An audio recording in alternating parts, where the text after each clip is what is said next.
name my servant, if I had a servant, I want to say, Hosea, can you bring me something? You say that a lot. You always say those types of things, Hosea. You silly Hosea. Anyways, Hosea 9. Days of desolation are coming, it says in the Tree of Life. Do not rejoice, O Israel. Do not celebrate like the peoples. For so you have gone whoring away from your God. Oh, it's talking about other gods, okay. You have left a prostitute's pay on every grain threshing floor. Whoa, threshing. Threshing floor and wine press will not sustain them, and new wine will fail her. They will not dwell in Adonai's land. Instead, Ephraim will return to Egypt and eat unclean food in Assyria. I think they mean in the wilderness of Canaan, which was later Canaan, right? Because it used to be Assyria. I need a timeline. Like, I seriously, today, I was like, where the fuck is my... I had started this, like, huge piece of paper. I went and bought huge pieces of paper so it would all fit together. And I started this amazing timeline, and now I can't find it. But it was, like, 1500 BC and beyond. And I had, like, oh my gosh, so much cool, fun, interesting stuff on there. So I really hope I find it, because when I do, I want to share it with y'all. But anyway, in context, Hosea 9, we have to know now. Days of desolation. Where's the desolation here? Because, okay. You got whoring away from the land, unclean food in Assyria. I guess verse 4 is where we stopped at. They will pour no wine offerings to Adonai, and they will not be pleasing to him. Their sacrifices will be like the bread of mourners for them. Okay. I'm not sure what they mean by that, but that sounds bad. And all that eat it will be defiled. That means, like, you won't be clean anymore. Which, like, that's kind of a parallel, like, with, we were just reading 34. So, Exodus 34. And Moses was in, and Moses was talking to God, and God was, like, telling Moses, like, hey, tell your people, like, not to eat the meat of the Canaanites, because that meat's fucked up. And, like, everything, it's always, like, and bring us a good sacrifice, and don't boil the baby in the mom's milk. Like, it was, like, a lot. But they, like, apparently everything you eat, like, it's a problem. If you're not eating clean food, you ain't right. So, I don't know. But Genesis 2 is an important chapter, because I'm pretty sure 2:29 specifically is where they talk about, like, the diet that they had in the Garden of Eden. And if you're trying to eat right, I would definitely start with that. So they will blah blah blah defile, for their bread is for their appetite. Oh, not coming into the house of Adonai. Okay. So he's like, these peasants, they eat because they're hungry. They don't eat to be righteous like I. And coming to the house of Adonai. What will you do for a moed, or for the day of Adonai's feast? Okay, note to self, look up what is moed. Look, verse 6. Even if they escape the desolation, Egypt will gather them up. Memphis will bury them, and their precious silver treasures, weeds will possess them. Thorns will be in their tents. What is with the weeds? Okay, I read this too, how Jacob buried the offerings, the silver offerings of the other gods, and supposedly they were supposed to, like, burn them or, like, whatever, but I'm pretty sure you can't burn gold, right? Or silver. It just melts, and then it's still silver. That's the point of precious metals, is that they don't melt, right? Or they do, but, like, they just still retain their whatever composition. Anyway, chemically, of course. My point is that he would bury the silver, and I was reading a couple articles, and it's like, they're like, we don't know where he got that from, because he's not supposed to bury it, technically. But it says right here, we're in Hosea 9, it says, they will, where am I? Yeah, look, even if they escape the desolation, Egypt will gather them up, and Memphis will bury them, and their precious silver treasures, weeds will possess them, and thorns will be their tents. All right, so, some scholarly articles haven't been so scholarly, have they? The days of punishment have come, the days of retribution have come. Let Israel know! Exclamation point. The prophet is a fool. The man of the spirit is mad. For great is your iniquity, and great the hostility. So Ephraim is coming up a lot. Apparently he came up in Exodus and he's coming up in Hosea. Ephraim is a watchman with my God. I think Ephraim is a descendant of Abram as well. Ephraim is a watchman with my God, a prophet, a bird catcher's trap is on all his paths, hostilities in the house of his God. Like, they're really talking down on this. A bird's catcher's trap is on all his paths. For great is your iniquity. The prophet is... What prophet are they talking about? What?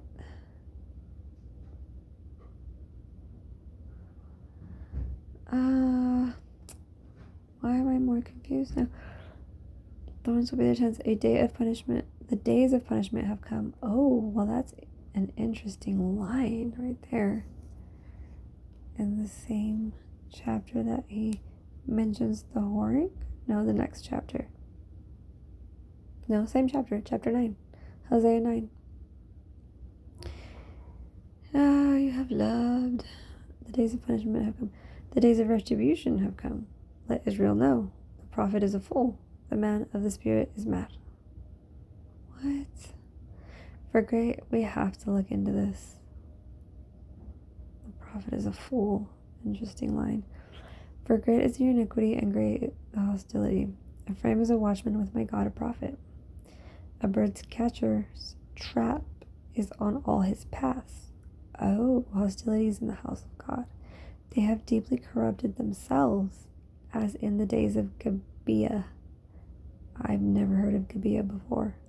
He will remember their iniquity. He will punish their sin. Like grapes in the wilderness, I found Israel. Aww. Like early fruit on a fig tree in its first season. I saw your fathers. They came to Baal Peor. Oh, I like the name of that. Baal Peor. Baal Peor. It's like ball, but like worse than ball, you know? And devoted themselves to shame. So they became as detestable as the thing they loved. Oh, they must have intermarried with the Canaanites, because that's all I keep reading about. Ephraim's glory flies away like a bird. Oh, they're talking about Ephraim. Oh my God. No birth, no pregnancy, no conception. For if they shall raise their children, it will make them childless. I would make them childless to the last man. Oh my God. Yes, woe to them when I depart from them. Ephraim, as I have seen, is like Tyre, planted in a meadow. But Ephraim will bring the children out to the slayer. Oh my God. Give them Adonai. What will you give? Oh, I get it. Give them Adonai. What will you give? What will you give? Give them a miscarrying womb and dried up breasts. Oh my God. All their wickedness is at Gilgal, for there I despise them. Because of their wicked practices, I will drive them out of my house. I will love them no more, and their practices are rebellious. Ephraim is blighted. I like that word too, blighted. I don't know what it means, but I like it. Their root is withered. They bear no fruit.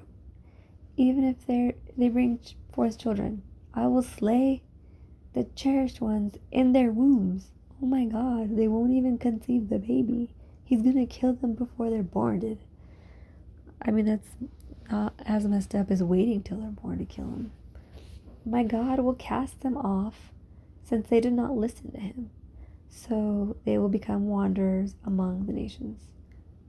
What? I notice how he used the word wanderers, not sojourners, because sojourners are like followers of God that are wanderers, that are like don't have a home, but they're like just moving around. But he calls them wanderers because they're lost. All right, so we're done with Hosea 9. A luxuriant vine is Israel. And, okay. Hold on. Israel to be shamed in captivity. Okay, so they're not talking about Jacob, they're talking about like the actual place of Israel now because they fucked up. So after Jacob died, then the nation split up, we know this, and then there was like north and south, and then like Solomon was dead too, and so he's like his kingships or whatever, like the servants and like the people below him, they kind of had their hand in all that, and like, and then there was Judas, and then there was like Judas was the south, and Israel was the north, and like they battled it out so many times, and so it was like the Romans all over again, right? Like everyone was fighting, killing each other, everyone was split up, and there's all these little territories like coming up and then back down again because they wouldn't last very long. It's just like, then people, and with the Romans, they ended up having to pretend to be, like, not be Romans, so they took on the cultures of everyone else, but really like they were like loyal to this, like these Roman type of rules. So like neither of them really won, right? Because they had to kind of like bow their heads and like give up certain traditions. Oh, but that's when like all this. Oh, what is going on? My phone keeps falling. And then there was like this certain people that like they were like what do you call them, like barbarians, and they came and killed them all off. So that did not go good for the Romans at all. And same type of shit happened with Israel after Jacob died. Like his kids are disobedient except for one of them, and I'm not surprised. You know why? Because he didn't intend really to have them, and nobody was listening to him. And Laban was like, you need to marry my daughter. And like, so he did it, but like, he didn't do it with love. And so, of course, all his kids are gonna die. Like, it, it's just fucked up. Anyways, luxuriant fine. Even Leah, like, the way she went about, like, having children with him was fucked up because she's like, telling her sister, like, her sister was already on her side, right? She was at the wedding and like told her how to do everything so she basically wouldn't get mocked and laughed at by Jacob or like whatever. Spared her embarrassment, basically. The rabbis knew this, they wrote about it, right? And so Leah should have been like Rachel's number one fan, but that didn't happen. And so when like the rabbis were judging Leah after this, like saying like, is this how you treat your sister after she was like good to you, right? She spared you embarrassment on the day of your wedding, right? Because Jacob, right? Because obviously like Jacob wanted Rachel.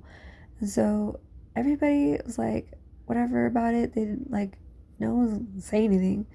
And then some like acorns were found by somebody, like one of the sons, and they brought him to Leah. No, they brought him to Leah because I was Leah's son, I guess. Yeah. And then Rachel like really liked them, and I guess she was like, I want these, can I keep them? And then Leah was like, you can have them if you go away, like don't spend the night with Jacob today, because I guess Leah, yeah, she was like trying to, spend the night with Jacob. And stupid Rachel fucking agrees to it. Like it's just weird. It's so weird that they have this like dynamic that's like so fucked up, but they're like so ready and willing, like they're functional somehow within it because money, I guess, holds it all together, but it still pulls them all apart. It's fucked up. It's so fucked up. Anyway, but yeah, I would say that's like a character flaw of hers. Is like Rachel was just like too inviting and too nice about things that like nobody should ever have to be nice about. Like that was her husband, but like it was more than her husband. Like that was the love of her life. So that's fucking stupid. Like you don't just like leave like the love of your life because your sister wanted. Like that's fucking stupid. Ugh.